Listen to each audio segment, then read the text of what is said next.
Good day and welcome to this morning's coverage of the Israel-Hamas war. I'm Olumide Macaulay. Coming up on the program.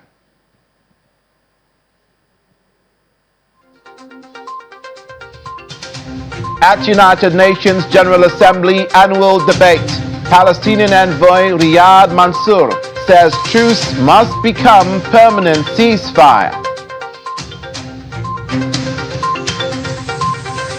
Israel's Prime Minister Benjamin Netanyahu vows to orchestrate release of all hostages.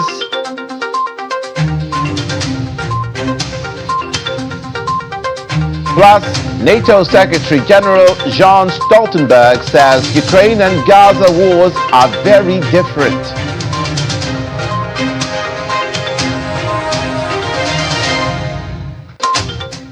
Thank you for joining us. We begin at the United Nations, where the General Assembly has held its annual debate on the Middle East at the United Nations headquarters in New York City. During the debates, which held on Tuesday, the Palestinian UN envoy, Riyad Mansour, indicated that it's imperative the truce evolve into a permanent ceasefire. Hamas freed 12 more hostages and Israel released 30 Palestinian prisoners on Tuesday, the fifth day of an extended six-day truce between Hamas and Israel in the Gaza war.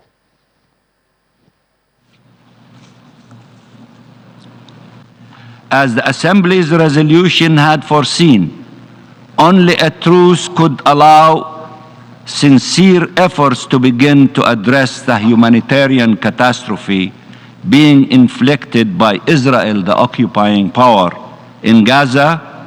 Only a truce could lead to the release of people held in captivity and avoid further regional escalation. This truce must turn into a permanent ceasefire. The massacres of Palestinian children, women, and men cannot resume, should not resume. You should not allow it to resume. The human conscience cannot bear it. International law, including humanitarian and human rights law, prohibits it. International law, but also the norms of humanity, demand that we act to stop this war against innocent civilians and save human lives, that we act for humanitarian aid and access throughout the Gaza Strip, the return of those displaced without delay, the end of the siege and blockade, and that we act for accountability. Nothing can ever justify war crimes, crimes against humanity, and genocide. Virtually every nation represented here has decided, some sooner other than later, to join the right side of history.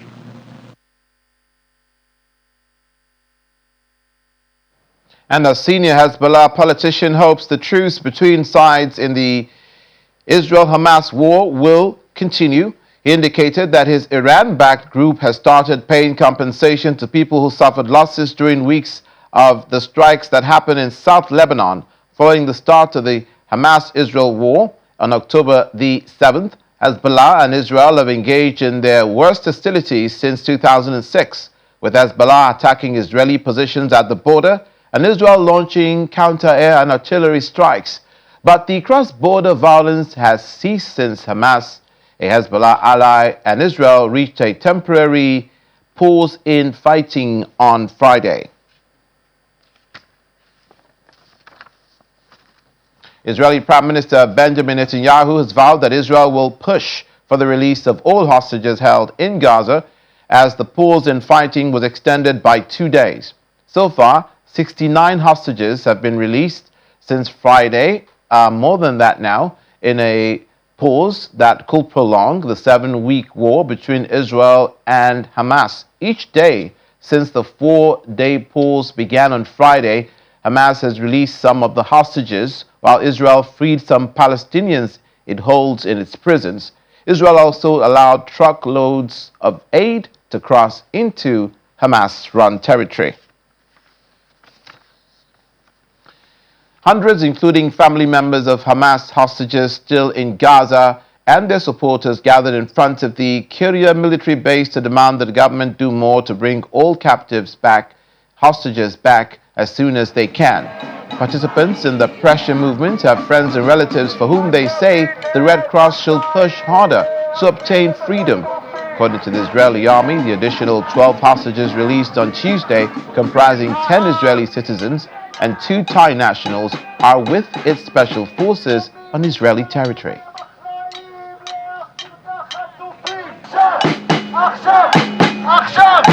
We want to pressure the government to release not only the children, also the children, but their parents are still kidnapped. There are young people, there are young soldiers, people who are innocent who were in this party and now they're kidnapped and we don't know if they're dead or alive.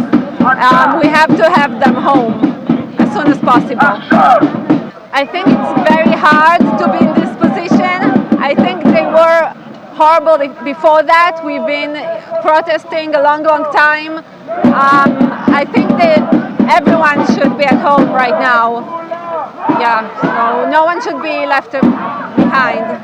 The government hasn't have enough, but I think the one who can do more are the Red Cross. And I want to tell the Red Cross, you are a humanitarian organization. It's your job. You promised us, and I think you should take care of them. I don't think I'm sure of that. We don't need cabs. We don't need taxis. We need someone to come in and rescue the hostages. Check on them. What is this said? Nobody that has returned have seen my aunt. I don't know how is she. Now, NATO boss John Stoltenberg, responding to accusations of Western double standards, said international law had to apply in all conflicts, but the wars in Ukraine and Gaza are different. Arab leaders have accused Western countries of failing to apply the same standards to Israel's war in Gaza as they have applied to Russia's war in Ukraine. Ministers will meet again on Thursday, where they will be joined at talks by Ukrainian Foreign Minister Dmytro Kuleba. So my message is that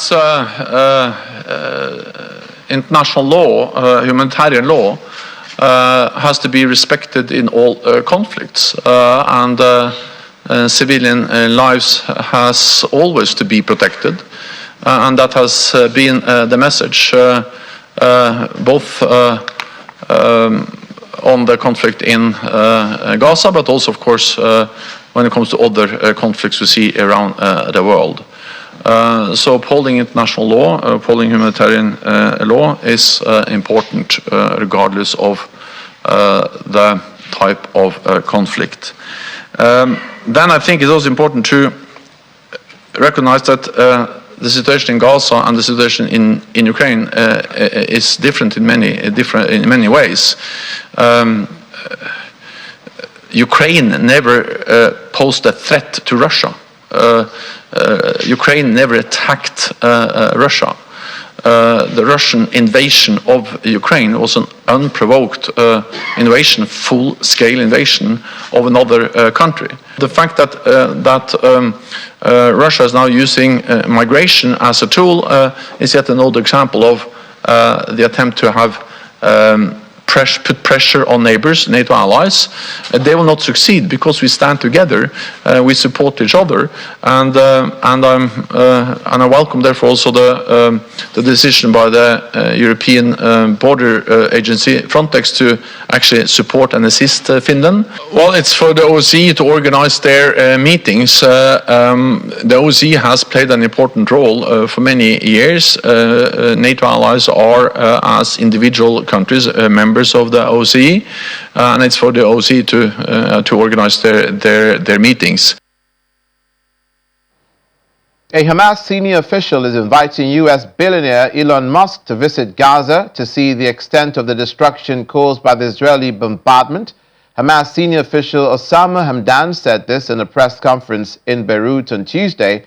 Earlier, Elon Musk, the social media mogul, assailed for his endorsement of an anti-Jewish post, toured the site of the Hamas terrorist attack on Israel, and declared his commitment to do whatever was necessary to stop the spread of hatred.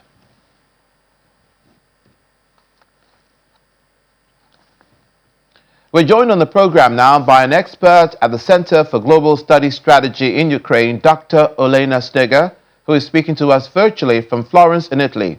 Good morning, Dr. Sneger. Welcome to the program. Good morning. I'm trying to get used to seeing you without you wearing your glasses.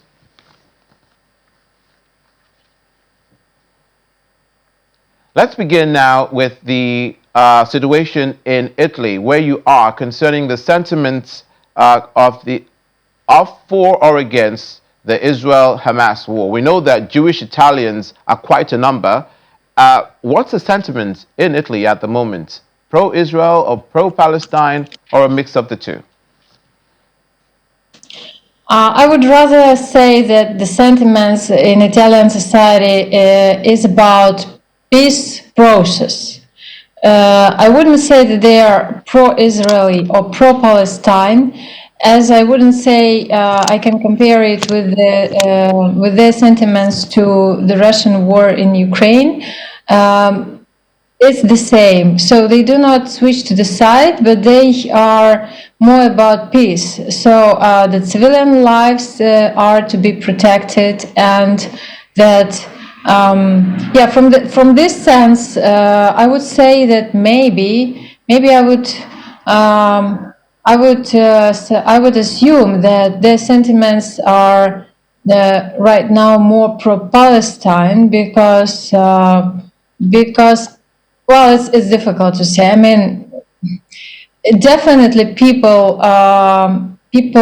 want, or people would like to see peace in the Middle East, and people think that the best way, probably, but it's just my estimation, I can be mistaken, is the establishment of the Palestinian state.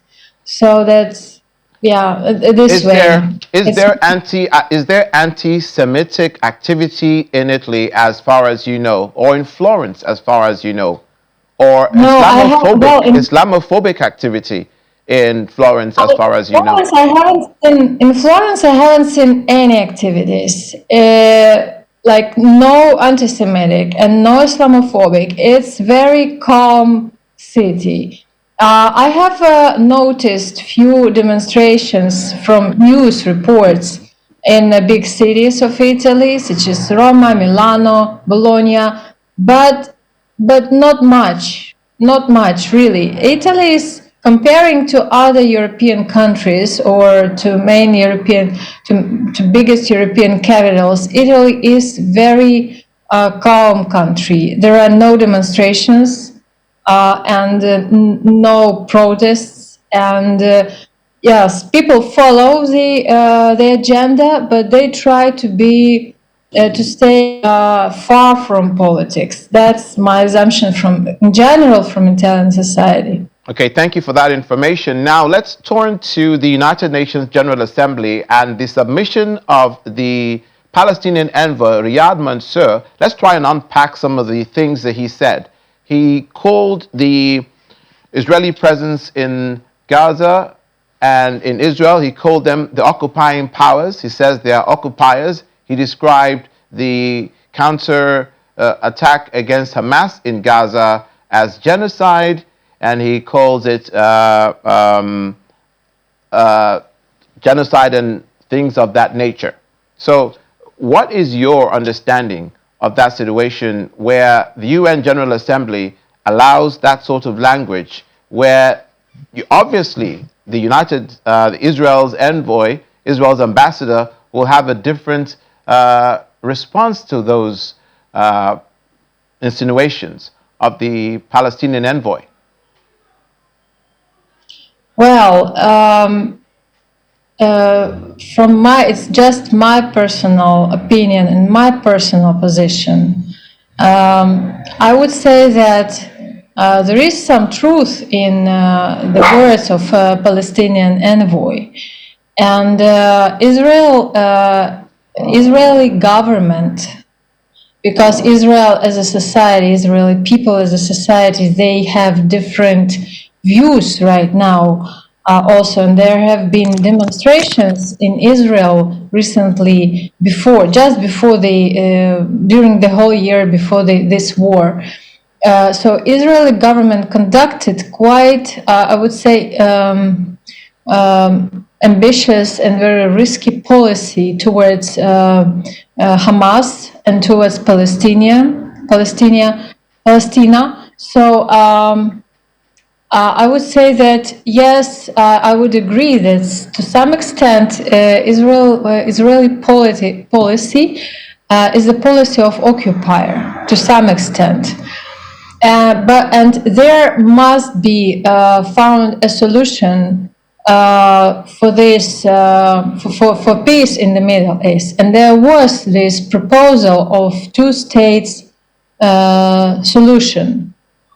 So there must be created Palestinian state, and Israel must agree with that. Okay, It's the problem of Israel society and Israel government that Netanyahu politics denied this possibility and tried to undermine all this process with this politics of like undermining, yes, Palestinian idea of Palestinian state. So here we are when the war is going on and the civilians' lives are under threat, and it's going to be even worse. I think that it's right now. Well, Israeli envoy can let himself speak whatever he will speak, of course, but from the point of view of like global stability and peace solution, there must be found a solution to create Palestinian state, and yes, there is no way to continue this ongoing military operation without any like making any distinction between Hamas and civilians. So yes, if there are terrorists on the ground, the terrorists should be eliminated, but probably not only by Israeli forces, but there must be some international military forces on the ground also involved. And maybe the UN is the good platform to create such mechanism. So I really hope that there will be found some compromise in this case.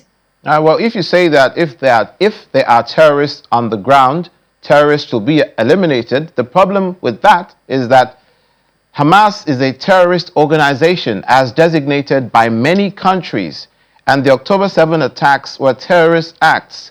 So that means that all of Hamas will be eliminated if we go by what you just said.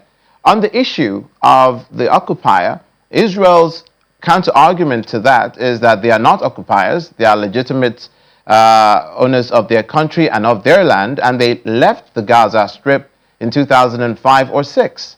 And it was under the self-determination of the Hamas government who were elected as the rulers of the Gaza Strip.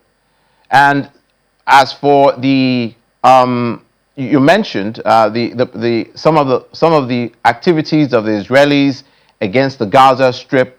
I expect you're talking about the imprisonment of Palestinians. I expect you're talking about the blockade and the harsh measures at the border crossings and what have you.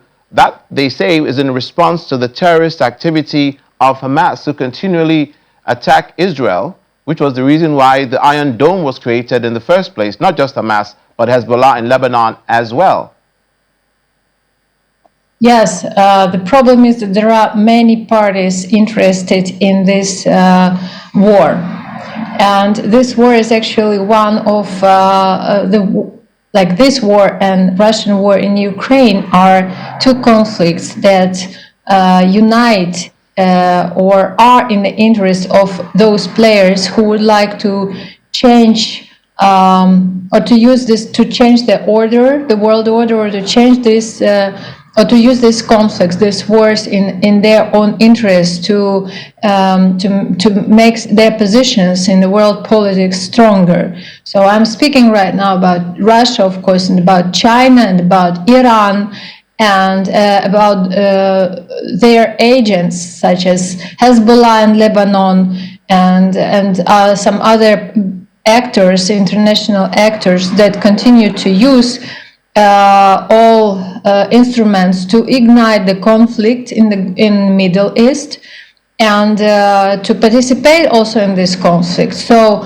and from this point of view, it sounds really risky and it sounds really weird. But from this point of view, those parties who are interested in continuation of this war have the same interest as those powers or actors in Israel who also oppose the creation of Palestinian state. So it's the matter. It's also the big problem for Israeli society right now. Dr. Smidia, sorry to interrupt you. Let me jump in here. Israel has never said they oppose the creation of a Palestinian state. What was wrong with the Abraham Accords and the Oslo Accords that have guaranteed a two-state solution, to which Israel have said that it was the Palestinians that walked away from the negotiation table and not them themselves? And then that resulted in the first and second intifada. I wouldn't say that there is something wrong with those accords. I would say that there is something wrong with the private interests of certain actors, and it's a matter of also of internal policy of Israel. And I wouldn't comment on that right now because I'm not really good in it. But that what is visible from outside.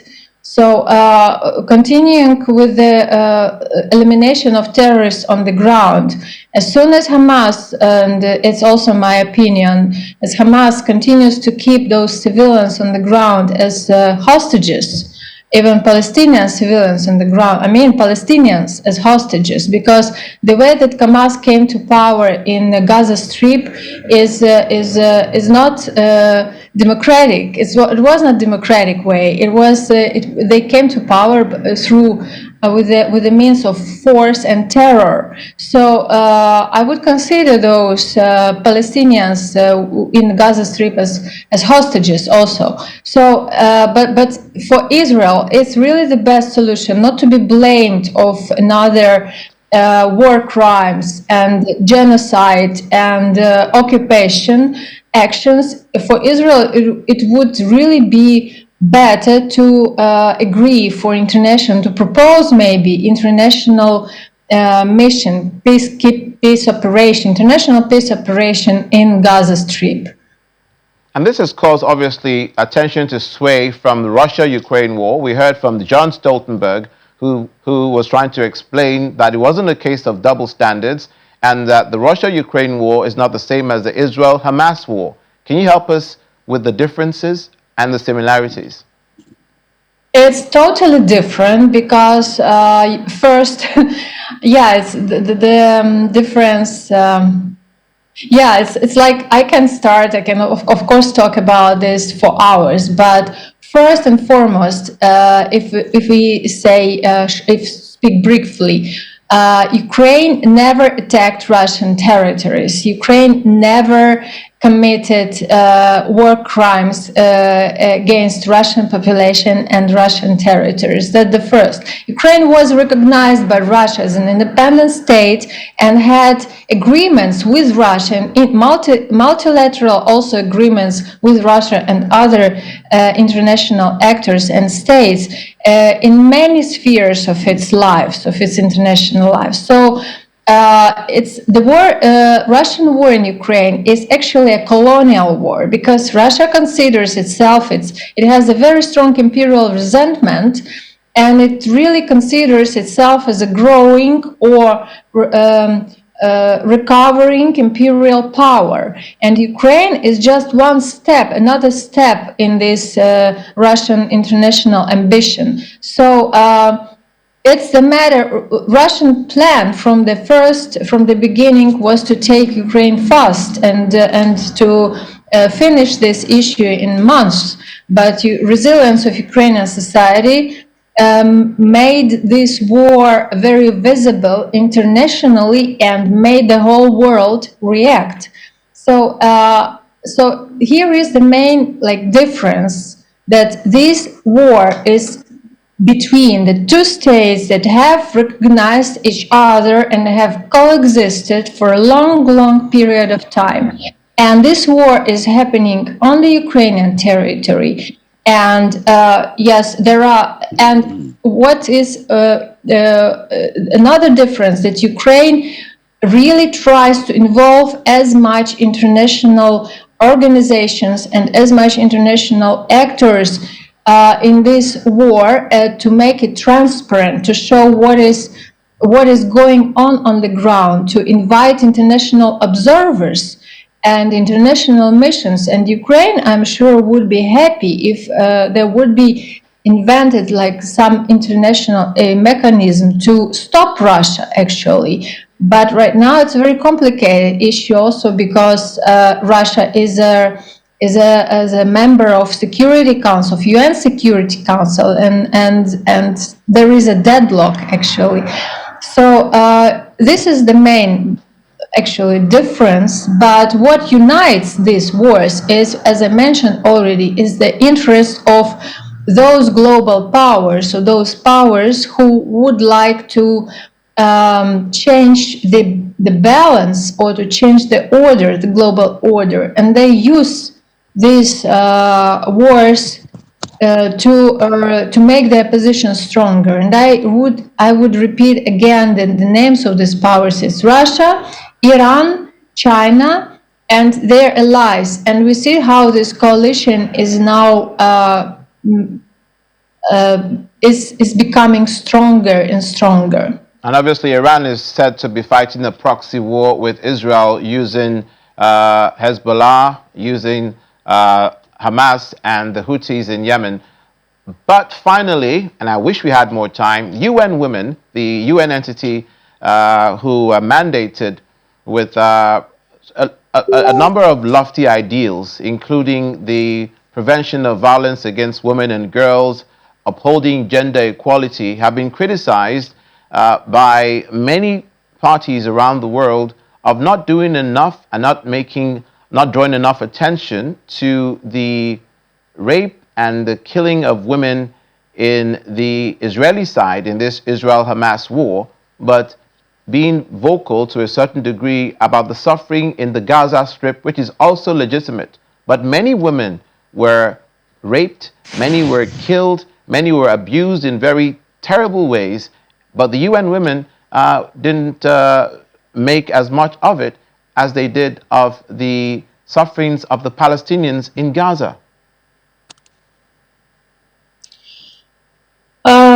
Well, gender issue in war is a very sensitive and very painful topic, because women, as a physically weaker part of humanity, are become always a target of brutal force. And to my mind, yes, we must speak about victims, about civilian victims, and about women and about children as victims in wars.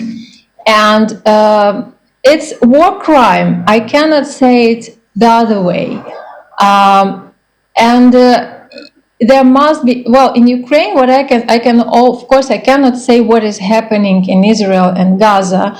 I have little information from on the ground, because I'm not there, but I can say what is from our experience from Russian war with Ukraine.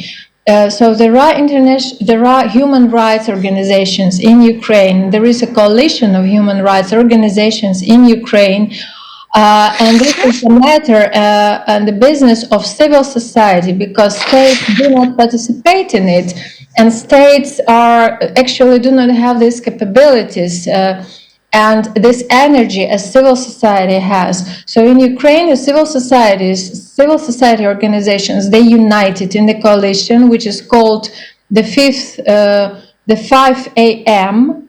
coalition, because the war started at almost 5 a.m. On the 24th of February.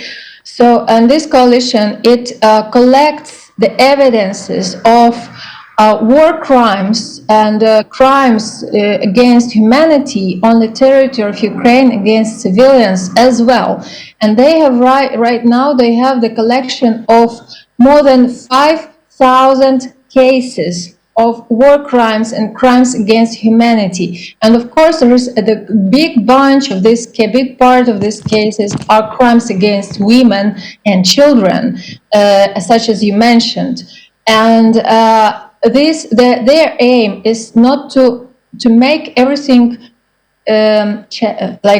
collected and to make all evidences collected and to prepare the cases for process of justice, because there can be no peace without justice, of course. And these crimes are committed, sorry, Dr. Sneger, those crimes are committed against women in Ukraine by the Russians. Yes, yes, by Russian soldiers, okay. Of course. Well, how do we have then, did the Russians control the narrative and propaganda to the extent that we don't have as many images of these abuses against the women and the children and the war crimes against Ukraine by Russia as we do against Hamas by Israel? Because in these cases we have footage of the video evidence in many cases. Did Russia control the information that was coming, and have they been controlling that information to the detriment of the exposure of their war crimes?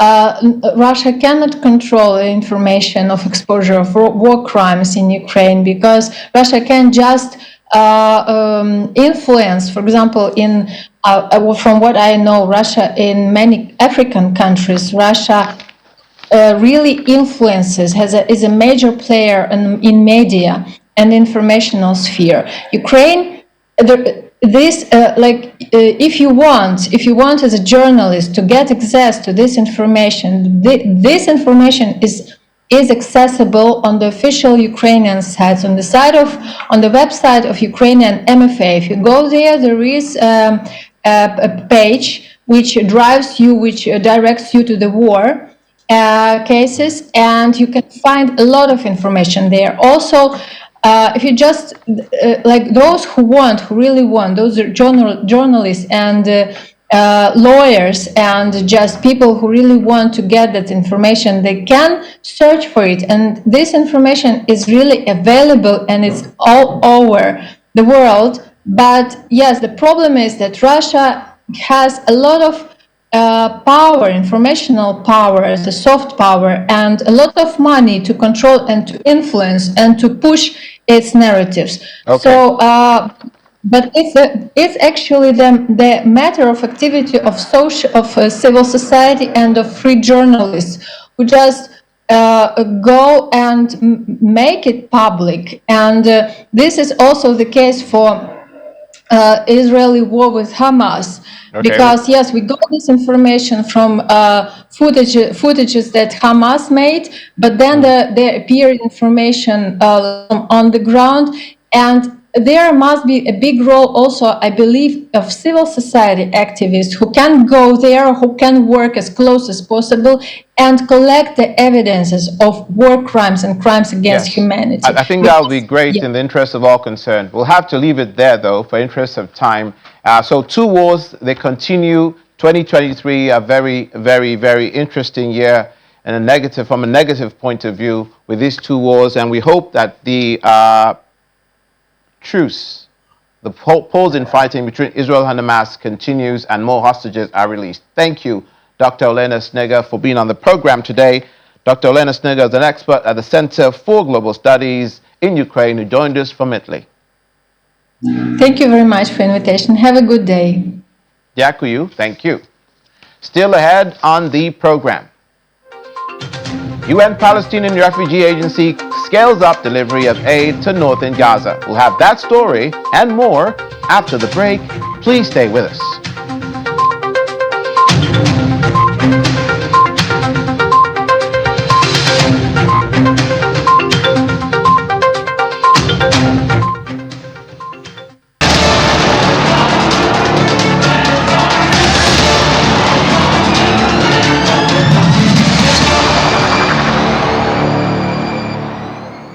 Welcome back. The UN Palestinian Refugee Agency has scaled up its aid delivery into the northern part of Gaza during this humanitarian pause. The UNRWA says the humanitarian situation remains catastrophic and requires predictable, continuous aid to alleviate the unbearable suffering of people in Gaza.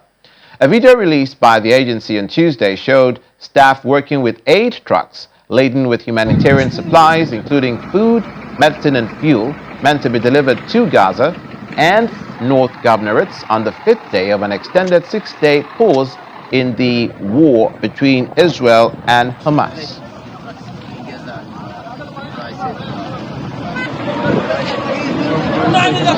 مع العلم أني كنت مصابا أخواننا الصغار البوبيين كلهم عيانين.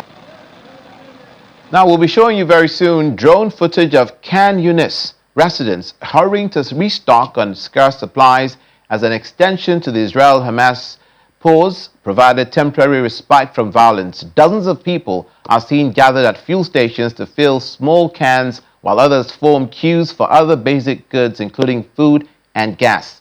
The pause brings the first pause in violence to the Gaza Strip in 7 weeks. Israeli forces and Hamas fighters have held their fire beyond the original deadline of a pause. Earlier on Tuesday, they extended it at the last minute by at least 2 days. This is the second day of those 2 days, to let more hostages go free.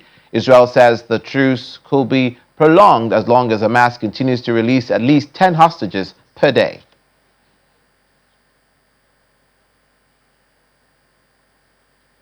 In Israel, first responders returned to the kibbutz Be'eri, where more than 80 residents were killed by Hamas on October the 7th. Almost 1 in 10 members of the kibbutz and at least 30 are missing. The kibbutz, an Israeli cooperative community about 5 kilometers from the Gaza Strip, is now empty of residents. They've been evacuated, many to hotels by the Dead Sea. Days after the attack, the twisted carcasses of burnt-out cars littered the community. Safe room doors were pierced with bullet holes. Unexploded grenades and bullet casings lie on the ground. We are like preparing ourselves to the next step, try to collect ourselves, like to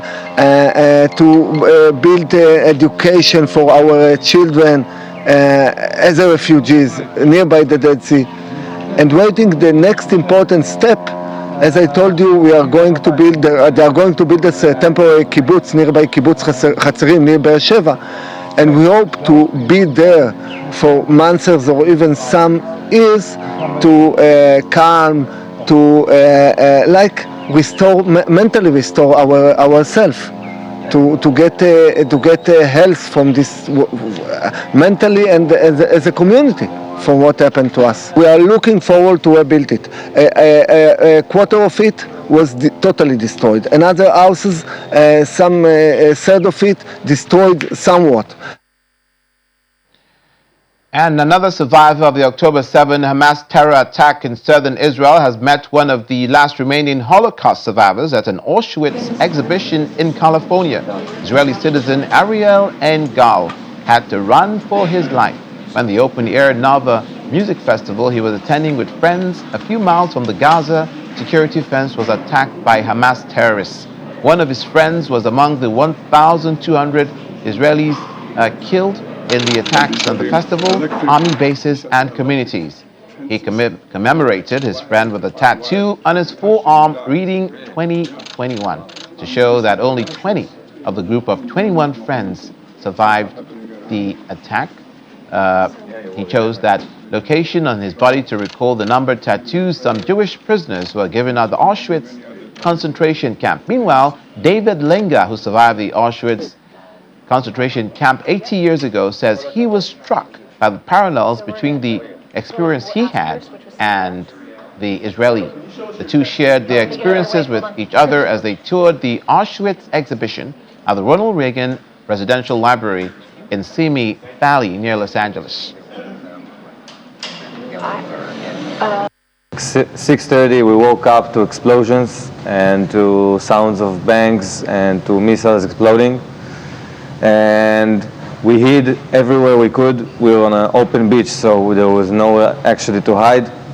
And after 30 minutes I looked at the sea and I saw 3 boats coming at our direction, and the boats were Hamas terrorists, and they shot at us, and they shot hundreds of rounds at our direction. And it was like in the movies when the bullets hit the sand pops up, and we were all running for our lives, and the sand was just dancing and moving all around from the bullets, from what happened there to what happens now. And I agree that we all connected, all the Jewish people, and especially now after what I've been through, what we've been through. And you can see it. Since I got here, I got a lot of love and support from the Jewish community, the Israeli community here, and I really believe that being here right now is the most important thing I've done this whole journey since I came here. My experiences during the Holocaust had such strong parallels to what he experienced, and I wanted to talk to this young man and firsthand hear what he went through, and it brought back incredible memories of my own childhood. When the war broke out, I was 11 years old boy, and we were attacked from the air suddenly by German attack planes. We are witnessing that our best efforts not to let it happen again, and having established a firm belief that we will never let it happen again. Now, joining us for our next discussion is an expert on international relations theory at the Lagos State University, Dr. Dapo Thomas. Dr. Thomas joins us virtually from Lagos, Southwest Nigeria. It's good to have you. Welcome to the program, sir. Yeah, good morning. How are you? I'm very well, thank you. It was very heartening to see the Holocaust survivor who is still alive. At this point, where there are considerations being made that seem to negate that the Holocaust ever happened or the reasons for which it happened. On social media, you find where Bin Laden and the 9/11 attacks, sympathy for that terrorist, and you find situations where what seems to be naturally and normally, from a human point of view, evil, now being seen to be good, and what is seen to be good is taken to be evil. It's taken to be evil. And do we find ourselves at a juncture in our human experience where we need to revisit the days of yore and bring history back to the current learning tables to find that we make more educated decisions on or decisions on the things that are happening in the current sphere of human existence right now?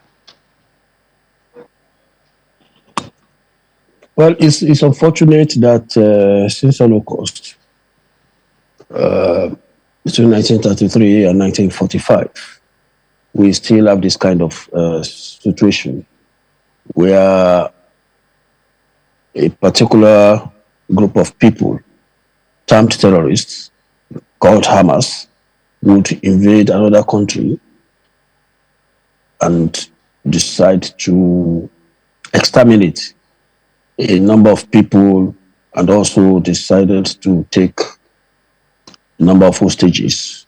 And we have found ourselves in this kind of conundrum where we have to be negotiating for the release of human beings, as if we are discussing commodity exchange. It's unfortunate. The idea of Holocaust is being refreshed and revived in a very unfortunate manner into the psyche of the Israelis, particularly when we now have a survivor, or maybe so many survivors, definitely, so many survivors, definitely.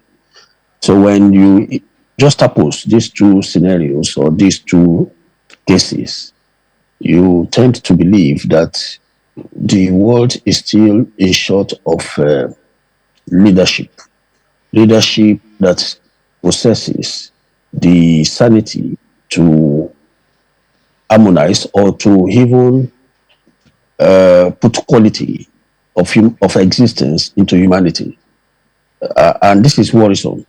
Worrisome in the sense that when we keep going for, that should be about maybe 100 years now or less. And since 1945, 33 to 45, we have not been able to come up with any kind of leadership that will find solution to global injustice and this kind of killings. What is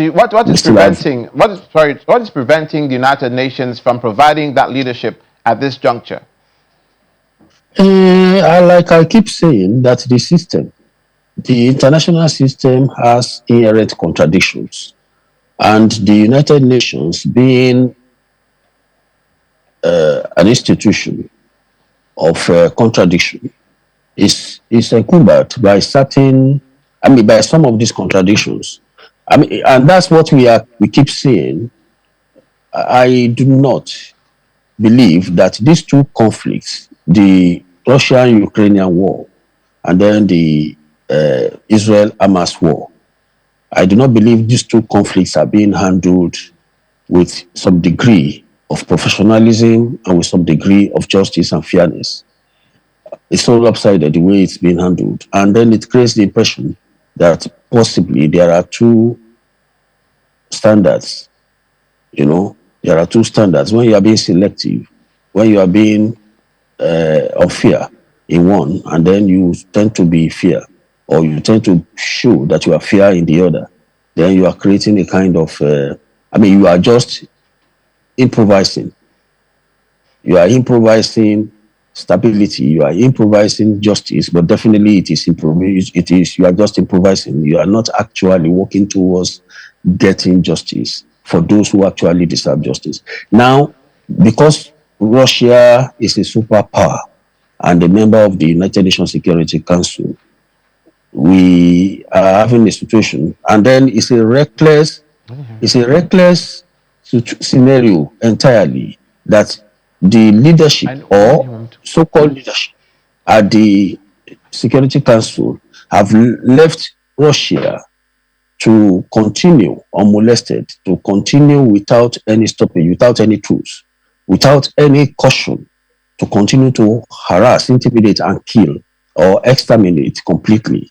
And then, because it's obvious, we are looking at Israel now, saying that they are attacking critical infrastructure, they are attacking hospitals, they are killing children, they are killing women.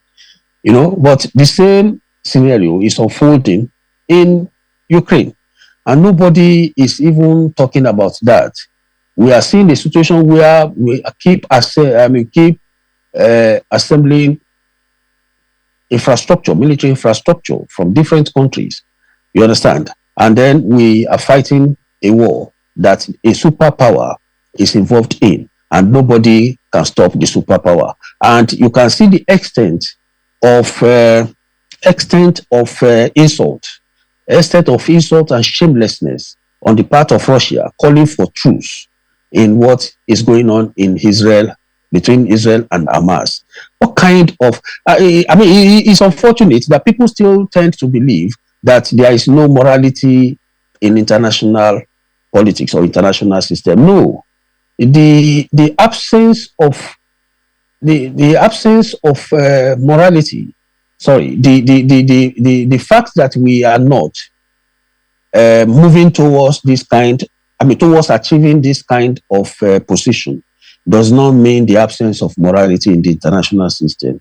If we fail to move towards creating a kind of convenience and space for morality to thrive in the international system, then we keep trumpeting the fact that there is no morality. No, it is what we want. It is what we perceive. It is what we are doing to morality that is making it to look as if it does not exist. Okay. We'll have to leave it there, Doctor. Sorry, Dr. Thomas. So sorry. I do apologize. We've run out of time. We have to leave it there. But I do appreciate what you just said. And peace can only be gotten through strength. We understand now that this is the second day of the pause between Hamas and Israel. And it's hoped that it'll extend so that more hostages will be released. But we thank you, and we do hope to bring you up again at another juncture. Thank you for being on the program today. Yeah, thank you, Lumine. Dr. Dakwa Thomas is an expert on international relations theory at the Lagos State University. And that's where we leave it for today's coverage, this morning's coverage, I shall say, of the Israel-Hamas war. Please stay with Channels Television for all the information and news across the board. I'm Olumide Macaulay. See you next time.